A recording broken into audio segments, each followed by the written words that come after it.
Okay, war philosophies at the start of the Civil War.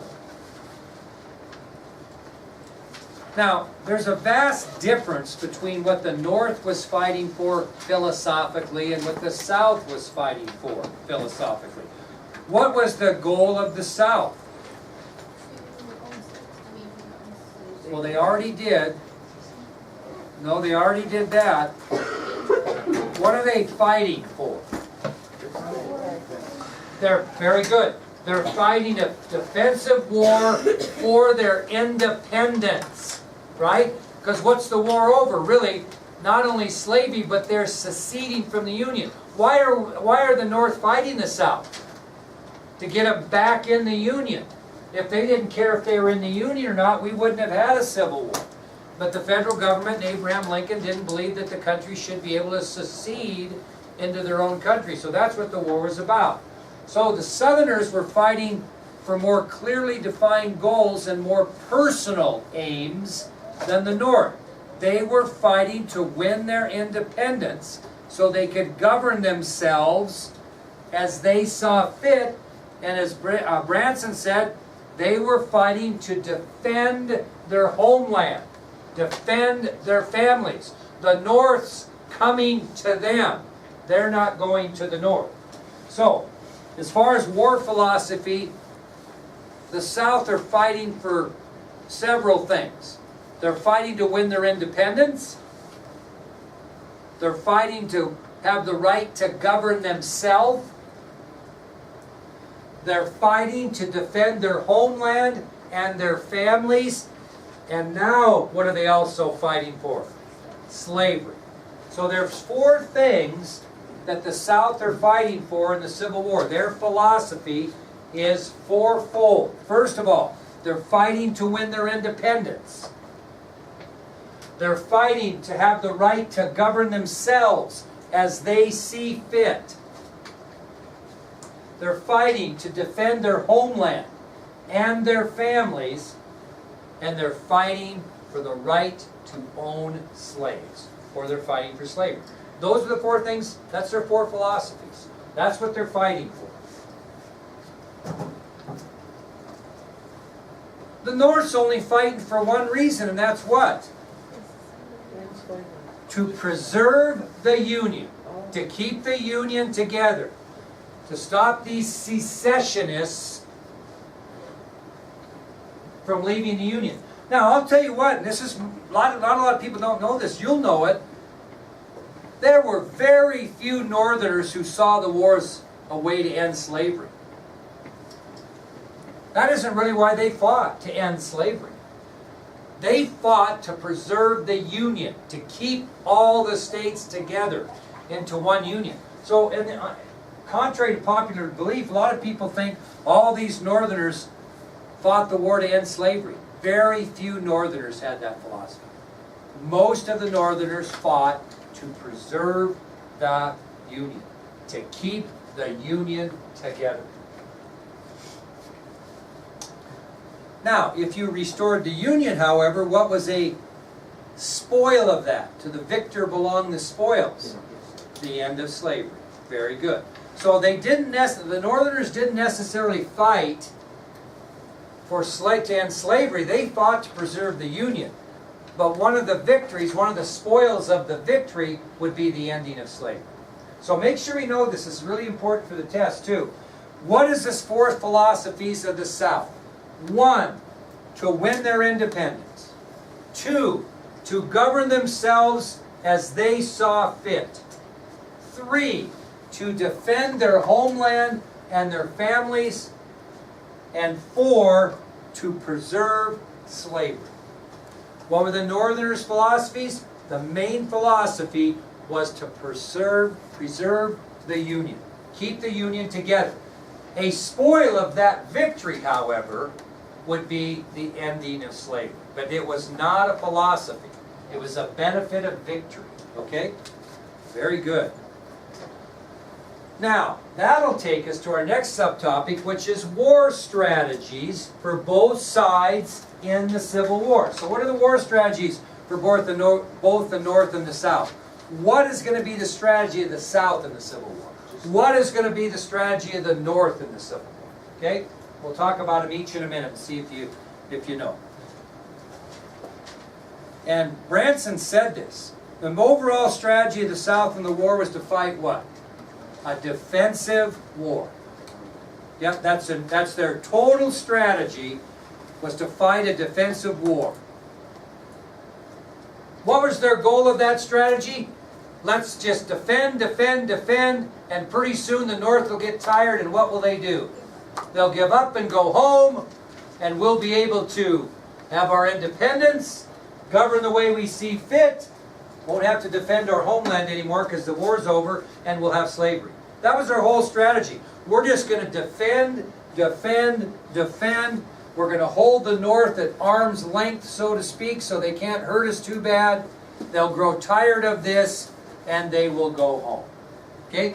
You ever have teenage boys or elementary boys, I remember as a kid, two guys get mad at each other, they're going to have a fight. Okay, if I got in a few fights when I was young, and my goal was a lot like the South. I'm just going to sit back there and let this guy pound at me a few times, wear himself out, then I'm going to give him a shot or two, and hopefully he's going to turn around and go home and the whole thing's over. I really wasn't for, inflicting damage on him to the point I hurt him, and I certainly wasn't into getting me hurt.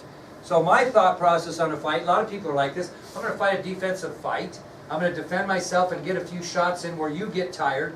And especially if you have someone bigger than you, that might be your best philosophy, is try to defend yourself until that guy gets tired and says, well, I can't beat that person, so I'm going home.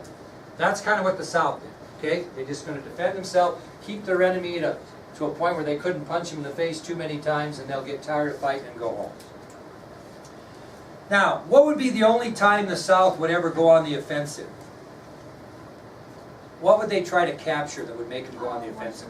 Washington, D.C. That would be the only time the South would ever have the philosophy or strategy that they would be on the offensive, is if they wanted to capture the Union capital of D.C. I'm not saying they did it. I'm saying that would be the only time that they would go on the offensive, would be to capture the Union capital of Washington, D.C.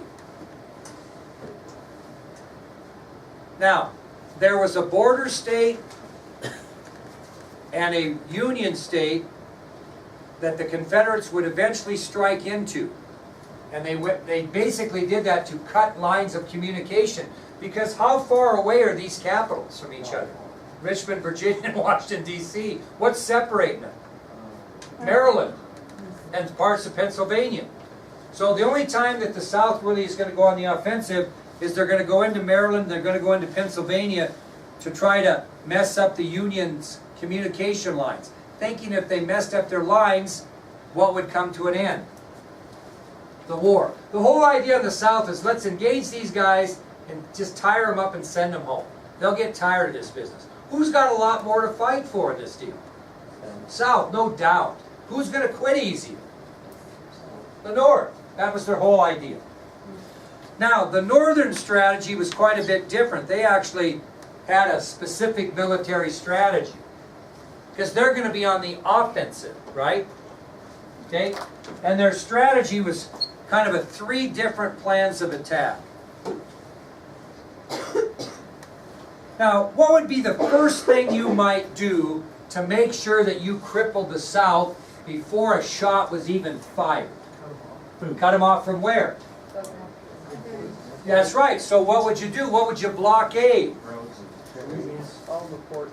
All the ports. You would put a naval blockade of the Confederate coastline to make sure they could get no foreign aid.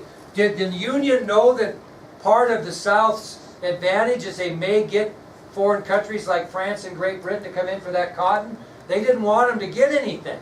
So the first order of business, the first strategy of the 3-part strategy of the North, was to blockade all Confederate ports so they could get no goods in or out of the country. So a naval blockade of all Confederate coastline would be put into place to ensure that no foreign aid would come to the South.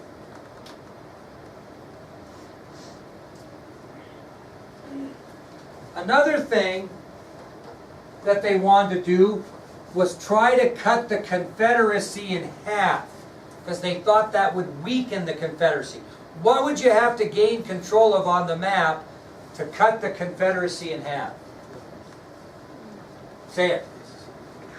The Mississippi River. If they get control of the railroad lines in the South, and remember there weren't as many, right? The North had most of them, but if they could get control of the railroad lines and control of the Mississippi River, they would cut the Confederacy in half. If I'm having a fight against this classroom, am I better to take you all on or try to cut you in half and have some of you engaged over here and some of you engaged over here? Much easier to have you cut in half than have you full force at me. So that's what they're saying, is we're going to cut the Confederacy in half. That was their second strategy, by seizing control of the Mississippi River and all of those southern railroad lines. And what would win the war for the North? The third strategy, the seizure of Richmond, Virginia, the Confederate capital. So there's your strategy for the North. A naval blockade of the Confederate coastline to ensure no foreign aid would come into the South. Number two, split the Confederacy in half, weakening it by gaining control of the railroad lines in the South and the Mississippi River. And number three, capture Richmond, Virginia. As soon as the Confederate capital could be captured, the war would be over. That quick. Did the South ever have visions early to capture D.C.? And no, they were on the defensive. Okay? So there's a lot of different strategies. So again, let's reiterate this so we know it. The war strategies for the South: fight a defensive war, hold the North at arm's length until they grow tired of fighting, and they'll go home. When they go home, we can have our independence, we can rule the way we want to without interference, and we can have our slavery. That was their thought. The only time the South would ever go on the offensive would have been either to try to capture the capital city of Washington, D.C., or to go into Maryland and Pennsylvania to try to disrupt communication lines, which would end the war. The overall Northern strategy, number one, they would blockade the Confederate coastline to ensure that no foreign aid would come to the South. Number two, to split the Confederacy in half and seize control of the Mississippi River and interior railroad lines belonging to the South. And finally, seize Richmond, Virginia, the Confederate capital. So, in the summer of 1861, the boys in blue and the boys in gray trudged to their first battlefield, both expecting a short war.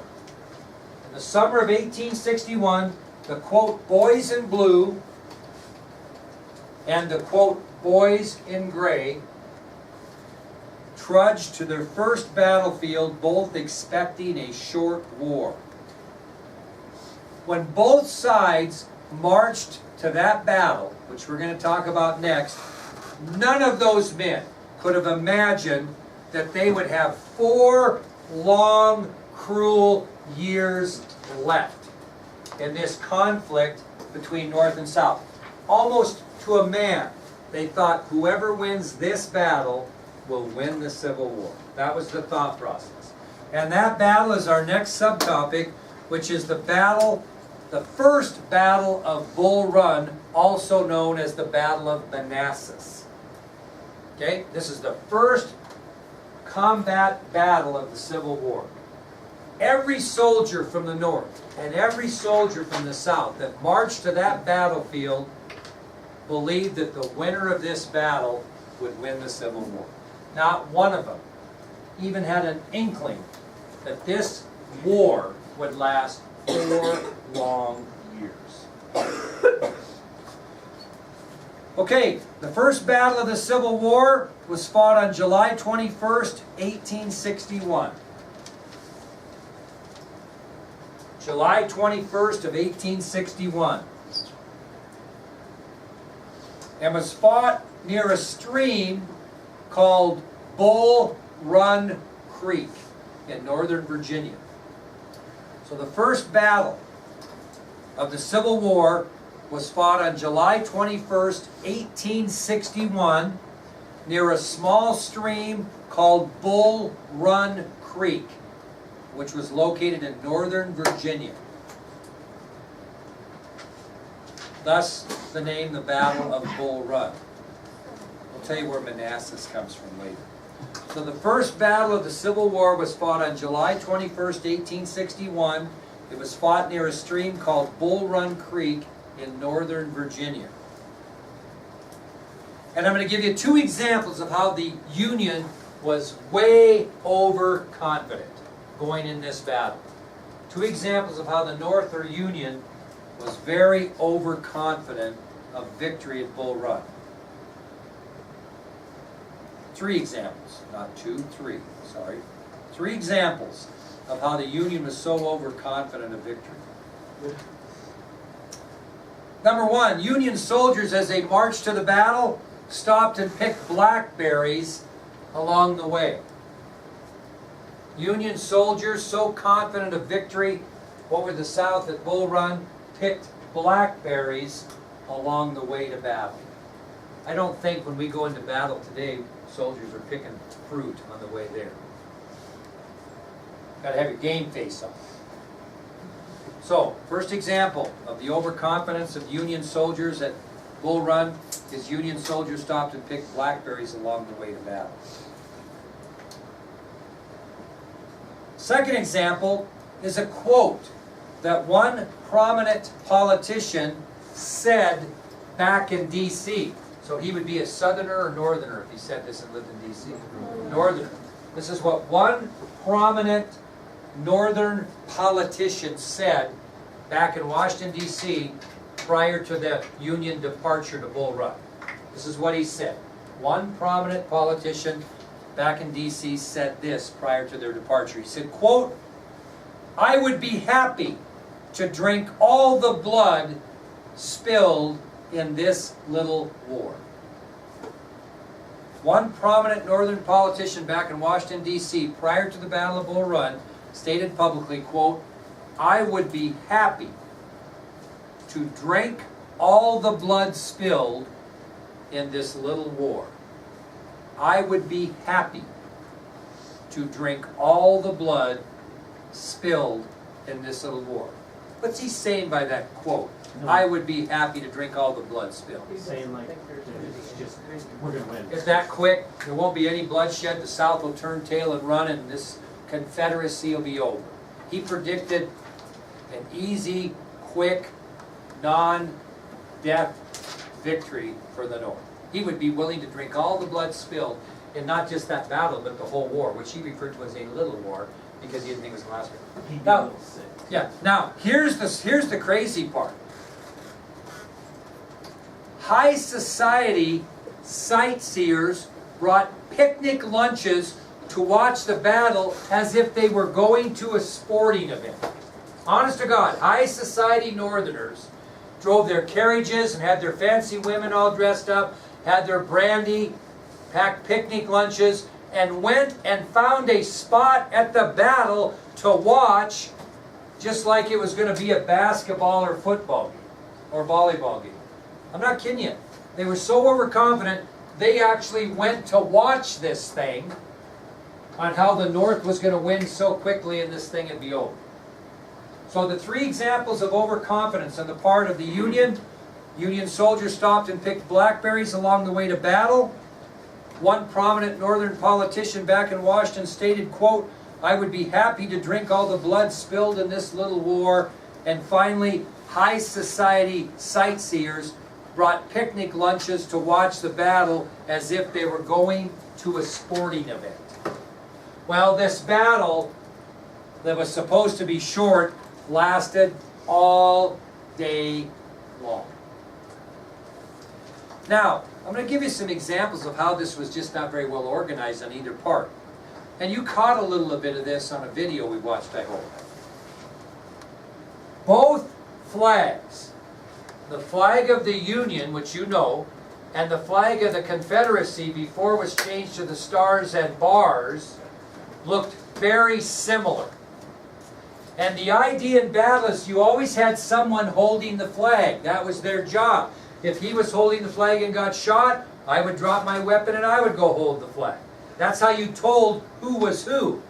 Well, these flags looked very identical. There was no wind that day. They hung straight down, and there was a lot of confusion in the Battle of Bull Run on who was who, and friendly fire took the lives of many. That wasn't even the whole story. I said the boys in blue fought the boys in gray. That wasn't until after the first Battle of Bull Run, because listen to this. There were no standard military uniforms issued for this first battle. Now, militia uniforms, before secession, were what color? Militia. No, they were gray. If you fought in the militia prior to Civil War, the militia uniforms were gray. What do you think these northern soldiers from Massachusetts were wearing in the first Battle of Bull Run? Gray. They're gray militia uniforms. Okay? Now, Confederates had state militias. Ironically, guess what color their uniforms were prior to Civil War? Blue. They were backwards. And so you had people from what were regular army uniforms color in the North? You said it before. Blue. But the militia was gray. In the South, the militia was blue, but blue was still the color for the army in which Southerners fought in. They had no standard uniforms, blue and gray, so they put on the uniforms they owned. So if you seceded from the Union but you served in the Union Army, what color would your uniform be? Blue. But if you were in the militia, what would, yeah. So that caused a lot of friendly fire because people couldn't tell.